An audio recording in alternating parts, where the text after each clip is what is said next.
So ayan guys, panalo ang Ginebra 186. Congrats sa Ginebra. Ganda ng laro. Nakatabi ko pa si Jeric. Sa Sunday, sila yung magtatapat dito ulit sa Araneta, Manila Clasico. No, nakaka-excite yun. So ayun po, napakagandang first game para sa Ginebra. On our way para po i-defend yung Commissioner's Cup.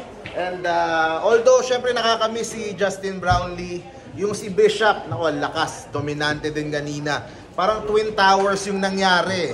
Si Stan Hardinger tsaka si Bishop, poste sa loob. Talagang nahirapan itong Converge na maghanap ng itatapat doon sa Twin Towers ng Ginebra. Hi kayo. Pagdampo na si Bishop, pwede. Lakas ng Bishop, no? Talagang hindi mahanap ng Converge yung tamang para pigilan. Si Stan pa lang hirap na eh, tapos si Bishop pa. I think 34 points si Bishop, si Stan 23.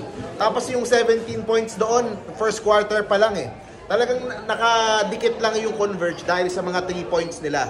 Nung first half, pumapasok yung mga 3-pointers nila. Nung second half, medyo inalat na, nahirapan na silang makisabay. And nag-pick up na din, nag-pick up na din yung mga ibang players. Si Scotty, si Japet, si Stanley Pringle, meron ding mga magagandang 3 points na binigay.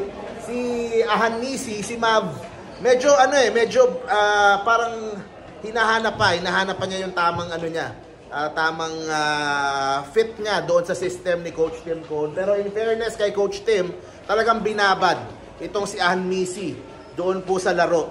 And I think he scored around mga 8 points, ganon lang yata. Pero yun nga, yung impact medyo kulang pa. Pero simula pa lang naman, unang game pa lang. At makukuha din niya siguro yung tamang fit doon sa style ng Ginebra. And pag bumalik pa si Jamie Malonzo, ang lakas lalo. Ang lakas lalo. Yung Twin Tower na si Stan, tsaka Tony Bishop. Ayan, so ang ganda ng combination kanina. And of course, yung mga ibang players pa. Dahil panalo, nakapasok din yung mga iba, so halos lahat nagamit yung mga players.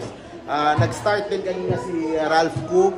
So sinusubukan din ni Coach Tim Cone mga iba't ibang mga bagong mga ibang players para po ma-testing din at magbigyan din sila ng oras para po mapakita kung ano yung kaya nilang ibigay dun sa court. So congrats sa Ginebra. Kanina katabi ko si Jeric Ahanisi, yung kapatid ni Mav. At ayan, tinatanong ko siya, anong tingin mo doon sa TikTok ni Mav? Pero English syempre English eh. O sabi niya, I love it, ganyan sinasabi niya. And of course, sa Sunday, silang dalawa magkakatapat. Ahanisi Clasico sa Sunday.